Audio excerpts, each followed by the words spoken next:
বাংলাদেশের দিনাজপুর জেলার পার্বতীপুর এই ভূমিতেই দাঁড়িয়ে আছে পার্বতীপুর সেন্ট্রাল কালী মন্দির, যা এখন রূপ নিচ্ছে এক মহিমান্বিত সুবিশাল স্থাপত্যে। প্রায় ৬০ কোটি টাকা ব্যয়ে নির্মাণাধীন ৩ তলা বিশিষ্ট এই মন্দির শুধু একটি উপাসনালয় নয়, এটি হয়ে উঠছে ভক্তি ও নান্দনিকতার এক অনন্য নিদর্শন। এখানে স্থান পাচ্ছে অসংখ্য দেবদেবীর বিগ্রহ, রাধাকৃষ্ণের ঐশ্বরিক মাধুর্য, মহাদেব শিবের শান্ত শক্তি, মা কালীর অপরাজেয় রূপ, রাম লক্ষ্মণের ধর্মনিষ্ঠ আদর্শ এবং দেবী দুর্গার শক্তিময় উপস্থিতি। গত ৫ বছর ধরে চলমান এই বিশাল নির্মাণযজ্ঞ ইতিমধ্যেই প্রতিদিন শত শত ভক্ত ও দর্শনার্থীকে টেনে আনছে এখানে। কালী পূজা, দীপাবলি ও অন্যান্য তিথিতে পুরো মন্দির প্রাঙ্গণ পরিণত হয় এক আলোকোজ্জ্বল উৎসব মুখর স্বর্গে। পার্বতীপুর জংশনের পাশে গড়ে ওঠা এই মন্দির শুধু স্থানীয়দের নয়, সমগ্র অঞ্চলের ধর্মীয় বিশ্বাস ও ঐতিহ্যের এক জীবন্ত প্রতীক। আজকের ভিডিওতে আমরা দেখব কিভাবে এই মন্দির গড়ে তুলছে এক নতুন ইতিহাস আর ছড়িয়ে দিচ্ছে আধ্যাত্মিকতার আলো।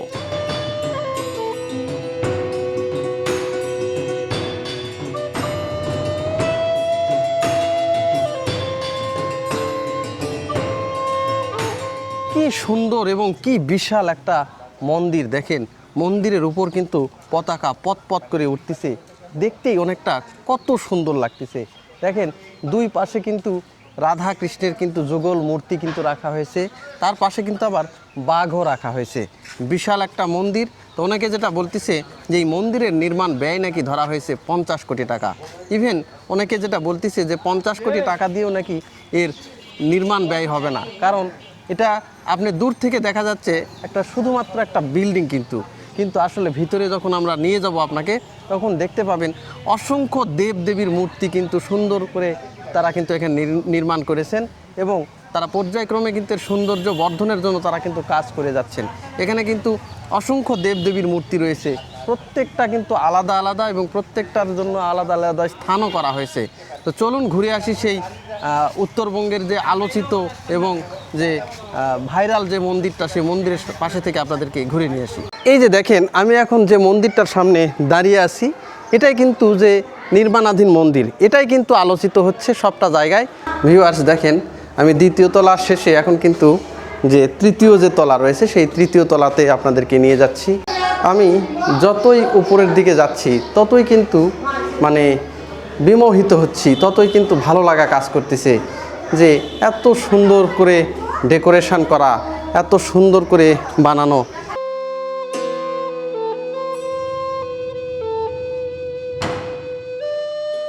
এই যে দেখেন, কত সুন্দর সুন্দর কিন্তু বিগ্রহ কিন্তু এখানে রাখা হয়েছে। এখানে যে বিগ্রহগুলো রাখা হয়েছে, রাম লক্ষ্মণ সীতা হনুমান, এই যে দেবতাগুলো রয়েছেন, সেই দেবতার কিন্তু বিগ্রহ কিন্তু এখানে রাখা হয়েছে। দেখেন কি সুন্দর করে বানানো হয়েছে, সবগুলোই নিখুঁতভাবে একবারে তৈরি করা হয়েছে, যে এত সুন্দর যে লাগতেছে। দেখেন, এখানে না আসলে কিন্তু এর সৌন্দর্য কিন্তু আপনি অতটা বুঝতেও পারবেন না যে কত সুন্দর এই বিগ্রহগুলো কিন্তু তৈরি করা হয়েছে এবং প্রত্যেকটার কিন্তু আলাদা আলাদা মন্দির। এই যে দেখেন, এখানে মন্দিরের উপরটাও দেখেন কতই সুন্দর লাগতেছে, বিভিন্ন যে বিগ্রহ, উপরেও কিন্তু অনেক বিগ্রহ কিন্তু রাখা হয়েছে। এই যে এখানেও কিন্তু দেখেন অসংখ্য বিগ্রহ, মানে হিন্দুদের যে দেবদেবীগুলো রয়েছে, সেই দেবদেবীগুলো মনে হয় আর বাদ যায়নি, সবগুলো বিগ্রহই কিন্তু এখানে রাখা হয়েছে। এই যে এখানে যে বিগ্রহটা দেখতে পাচ্ছেন, এটা কিন্তু রাধা কৃষ্ণর বিগ্রহ। এই যে দেখেন। আচ্ছা দাদা, আপনারা কোন জায়গা থেকে আসছেন? আমরা সৈয়দপুর থেকে আসছি। সৈয়দপুর থেকে আসছেন। আচ্ছা, এখান থেকে সৈয়দপুরের দূরত্ব কতটুকু? 10 কিলোমিটার। 10 কিলোমিটার, খুব কাছে না? কাছে। আচ্ছা, এখন এই যে এই মন্দিরে আসছেন, আজকে কি কোনো অনুষ্ঠান ছিল? হ্যাঁ, আজকে একটা অনুষ্ঠান আছে। অনুষ্ঠানটার নাম হচ্ছে অক্ষয় তৃতীয়া। আচ্ছা, কি হলো অনুষ্ঠান উপলক্ষে এখানে? অনুষ্ঠান উপলক্ষে এখানে রাধাকৃষ্ণের পূজা হলো। আচ্ছা।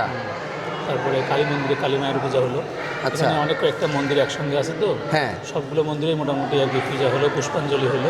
আচ্ছা, আমরা পূজা করলাম আর কি। এখন পূজা করলেন, প্রসাদ নিয়েছেন? হ্যাঁ, প্রসাদ নিয়েছি। প্রসাদও নিয়েছেন। আচ্ছা, এই যে মন্দিরটা নির্মাণ হচ্ছে, হ্যাঁ, এটা কি মানে অনেক টাকা নাকি নির্মাণ ব্যয় ধরা হয়েছে? অনেকে বলে যে ৫০ কোটি টাকা। আপনি কতটুকু জানেন এটা সম্পর্কে?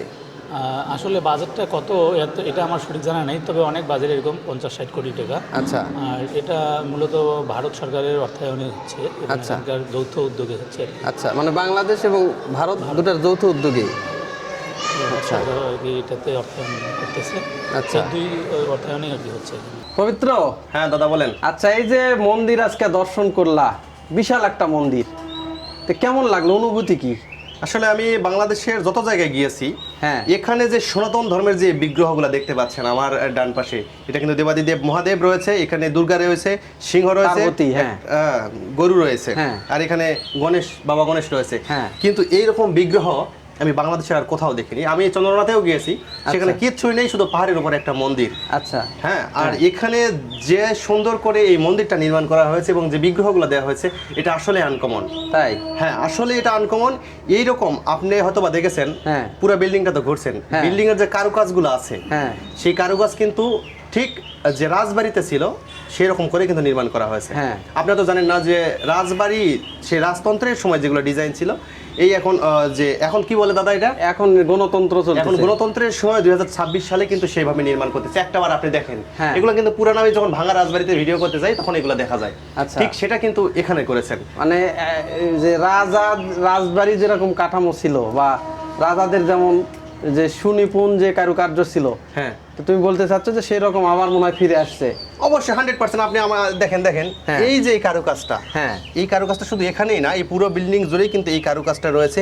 এটা আসলে রাজবাড়িতে ছিল। হ্যাঁ। আমি আপনাকে প্রমাণ করে দিব যেগুলো হ্যাঁ। রাজবাড়িতে ছিল সেই হ্যাঁ। কারুকাজগুলো এই যখন গণতন্ত্রের সময় এসে এই মন্দিরে ব্যবহার করা হচ্ছে, অনায়াসে ভাবাই যায় যে হ্যাঁ। কত টাকা ব্যয় হচ্ছে, আপনি বোঝেন। আর এই যে সনাতন ধর্মের এই হ্যাঁ। যে দেবাদিদেব মহাদেব পার্বতীকে এখানে এই যে বিগ্রহটা তৈরি করতেছে, এরকম আর অন্য কোথাও নেই দাদা, আপনি আর- বিশ্বাস করেন, আর আর কোথাও দেখেন। নেই। আমি অনেক মন্দিরে গিয়েছি। আচ্ছা। এই যে মানুষ গোবিন্দগঞ্জে যাচ্ছে, হ্যাঁ। ওখানে কিন্তু সেই একটা বড় শুধু একটা শিব মূর্তি হ্যাঁ। আর একটা যে অনেক বড় রামের মূর্তি তৈরি করা হ্যাঁ। হয়েছে, শুধু কিন্তু এই দুইটাই বা তিনটাই। হ্যাঁ। এছাড়া এখানে যে নির্মাণ করা হচ্ছে, এটা কিন্তু তার সাথে খুব কম না।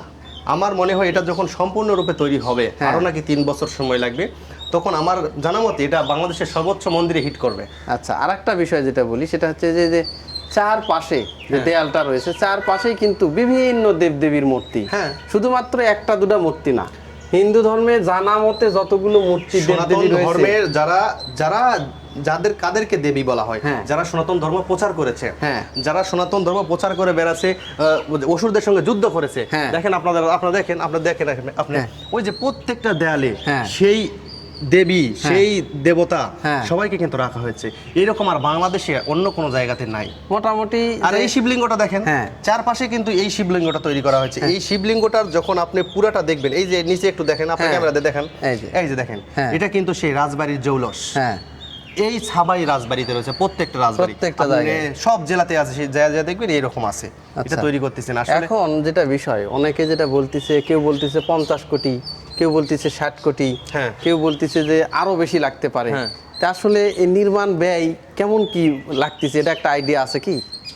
আপনি আইডিয়া, এই যে আমার হাতে যে এসএস পাইপটা আছে দেখতে হ্যাঁ, পাচ্ছেন, হ্যাঁ। এই পাইপটা সামান্য কত টাকা ফিট অনেকেরই জানা নেই। আচ্ছা, এইটুক তৈরি করতে গেলে আপনি 20,000 টাকা গুনতে হবে। এইটুকুই?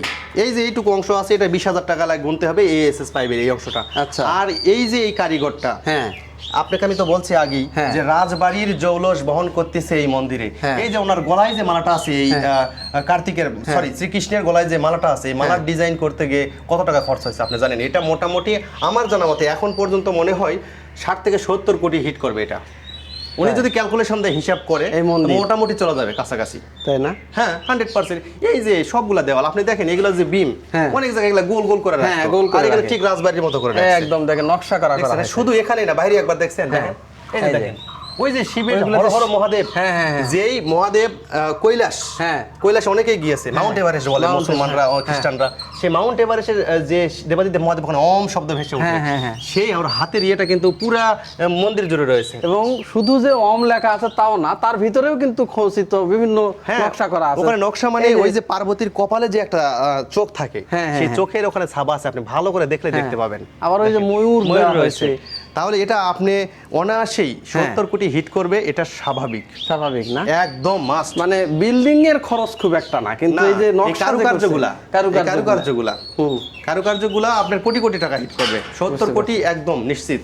আবার এখানে দেখতেছি প্রতিদিন দুপুরে কিন্তু ওই প্রসাদও বিতরণ করা দুপুরে হচ্ছে। প্রসাদ বিতরণ করে এবং একজন পুরোহিত রয়েছে। হ্যাঁ। এখন বিনা টাকায় কেউ কোনো পরিশ্রম করতে চায় না এবং সিকিউরিটি গার্ড রয়েছে, বিদ্যুৎ বিল রয়েছে, অনেক কিছু রয়েছে। হ্যাঁ। নিচে কিন্তু ইলেকট্রিক মিস্ত্রি কাজ করতেছে এখন হ্যাঁ। পর্যন্ত। হ্যাঁ। ওই ইলেকট্রিক মিস্ত্রি 5 বছর যাবত কাজ করতেছে, তাহলে আপনি বোঝেন হ্যাঁ। ওই একটা মিস্ত্রি 5 বছর কাজ করলে মনে হয় উনি 10-12 লক্ষ টাকা নিয়ে গেছেন। আমি তো না? কম করেই বলছি। হ্যাঁ, উনি একাই, তার শুধু electrician? শুধু ইলেকট্রিশিয়ান, রাজমিস্ত্রি আছে। আমি আর একটু জিনিস দেখাই আপনাদেরকে, আপনি একটু দেখেন। আচ্ছা এই যে মালাটা আপনি হ্যাঁ, বলতেছেন যে মালা। 70 কোটি টাকা কিভাবে লাগবে, এই মালাটার ডিজাইনটা একবার দেখছেন আপনি? আচ্ছা দেখছি। হ্যাঁ দেখেন এই মালা, হাতের ব্যাস, বাঁশি, হ্যাঁ মুকুটটা একবার দেখেন। এটা কিন্তু গোপীনাথপুরে আছে এই মুকুট, আপনি লক্ষ্য করবেন গোপীনাথপুরের মূল ফটকে হ্যাঁ। এরকম, ওটা কিন্তু সেই রাজার সময় নির্মাণ করছে। আচ্ছা এইটাই আছে, ঠিক এইটাই, এইরকমই আছে। এইরকমই ঠিক। এটা সেই এখন 2026 সালে, হ্যাঁ। তাহলে এখন টাকার মান তো অনেক কম। অনেক কম। হ্যাঁ সেক্ষেত্রে এটা তো কমপ্লিট করতে গেলে মানে 100 কোটি প্লাস প্রয়োজন, বুঝতে পেরেছি, তাই না? এছাড়া কোনোভাবেই সম্ভব না। তার মানে এই যে এমনিতে খরচাপাতি হয়নি, কিন্তু দেবদেবীর যে মূর্তিগুলো রয়েছে এটার ফিনিশিং এর কাজেই কাজ, এই নকশাগুলো। ওই যে আপনার মনে আছে যে আমরা অনেক জায়গায় গেছিলাম, অলৌকিক মসজিদ, হ্যাঁ হ্যাঁ হ্যাঁ এক গম্বুজের, হ্যাঁ গম্বুজের ভিতরে এইরকম ডিজাইন আপনি এইরকম, বলেন। হ্যাঁ এইরকম আছে, এইরকম ডিজাইনই আছে, শুধু এখানে ওই মহাদেবের হাত দেওয়া আছে, ওখানে ওই যে ওখানে ওই যে ওই মাঝখানে ওগুলা দেওয়া ছিল। হ্যাঁ হ্যাঁ হ্যাঁ বুঝতে পারছি, বুঝতে পারছি। এরকম প্রত্যেকটাতে কিন্তু গম্বুজও দেওয়া প্রত্যেকটাতে হয়েছে। গম্বুজ দেওয়া হয়েছে। আর শুনলাম যে এই অনেক কিছু নাকি এখানে শ্বেত পাথর দিয়ে তৈরি হচ্ছে। হ্যাঁ, আমিও তো জানলাম যে এই যে আরসিসি গুলো, এগুলো সবগুলো পাথরেরই, শ্বেত পাথরের। ইটের ব্যবহার করা হয় না। আচ্ছা, মানে বিশেষ করে মনে হয় উপরে যে যে মন্দিরের যে এতই চূড়া মজবুত রয়েছে, করা হয়েছে, এটা দুর্দান্ত মজবুত করছে। কিন্তু এই যে মন্দিরের যে চূড়া, এখানে আমার মনে হয় শ্বেত পাথর বেশি ব্যবহার হয়েছে।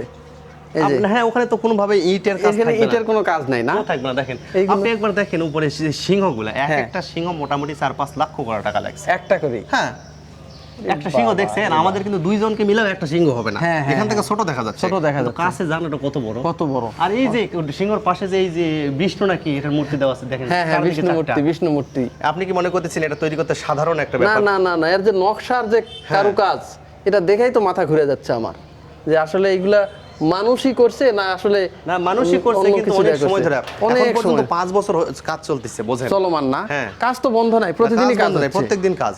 এই যে এখানেও আবার, যেখানে কিন্তু এই যে যে রাম সীতার কিন্তু মূর্তি, এটা না? রাম, সীতা মূর্তি, হনুমান এদের রয়েছে। মূর্তি রয়েছে। হ্যাঁ। এখানে দেখেন নিচে, দেখেন ধনুক দিয়েছে, নিচে হ্যাঁ, নিচে এই যে একটা নিচে গদার ধনুক। নিচে ধনুক। হ্যাঁ এই ডিজাইনটা তৈরি করতে আসলে সাধারণ লোকের দ্বারা কাজ হয়নি, এগুলা বুঝতে পারছি। অনেক ব্রেন খরচ হয়েছে। না, অনেকে বলতেছে যে ইন্ডিয়া থেকে নাকি কারিগর হ্যাঁ, ইন্ডিয়া আছে। থেকে তো বাইরে থেকে, বাংলাদেশে এগুলা কারিগর বাইরের এগুলো মিস্ত্রি। নাই, এগুলা বাইরে থেকে বাংলাদেশে মিস্ত্রি এগুলো তো কাজ কারিগর করছে। নাই, এইভাবে নাকি এরা ইন্ডিয়া থেকেই বানাইছে। এই যে কি সুন্দর সুন্দর নকশা করা আপনি হয়েছে। নওগাঁ দুবলহাটি রাজবাড়ি আছে, দিনাজপুর রাজবাড়ি আছে, ওই রাজবাড়িতে গিয়ে এই ছাবার সাথে আপনি মিলিয়ে নেবেন, same to same. Same to same. আচ্ছা, এই যে দেখেন, এই যে ছাপাগুলো দেখেন, এই যে আসলে ছাদে অনেক রোদ, আসলে অনেক সময় অনেক কিছু দেখানো যাচ্ছে না, কিন্তু এখান থেকে কিছুটা দেখা যাচ্ছে যে কি সুন্দর লাগতেছে, কি বিশাল একটা মন্দির, আর উপরে একদম মন্দিরের চূড়া পর্যন্ত যে কারুকাজ, কোনো জায়গায় একটা জায়গা নাই যে সেখানে কারুকাজ বাদ রয়েছে, প্রত্যেকটা জায়গায় হাতের ছোঁয়া, যে মানে দায় সারা কোনো কাজ এখানে নাই, সবগুলো কাজ সুনিপুণ কৌশলে কিন্তু করা হয়েছে।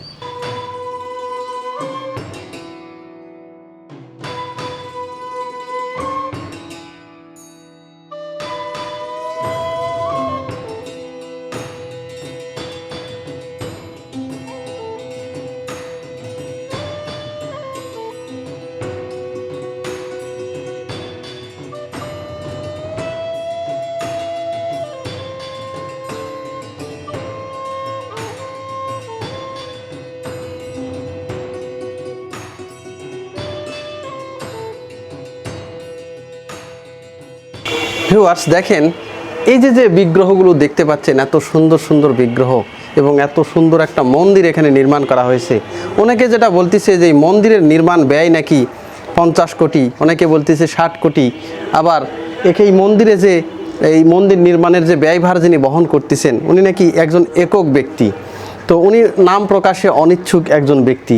তো যাই হোক, উনি যেভাবেই যেটা করুক, কিন্তু এই যে মন্দিরের যে কারুকার্য, এটা দেখে কিন্তু যেটা মনে হচ্ছে যে আসলে যে 50 কোটি হোক বা 60 কোটি হোক, কিন্তু এর যে নান্দনিকতা, এর যে দৃষ্টিনন্দনী স্থাপত্য, এটা কিন্তু সবারই মন কেড়ে নিয়েছে। কি যে সুন্দর এবং অদ্ভুত লাগতেছে এই যে কারুকার্যগুলো। এইরকম অসংখ্য মূর্তি কিন্তু এই মন্দিরের চারপাশ দিয়েই কিন্তু স্থাপন করা হয়েছে, যেগুলো দেখে কিন্তু আলাদা একটা অদ্ভুত একটা প্রশান্তি কিন্তু মনে লাগতেছে। খুবই সুন্দর সুন্দর যে কারুকাজ, সেটা কিন্তু এই মন্দিরে করা হয়েছে।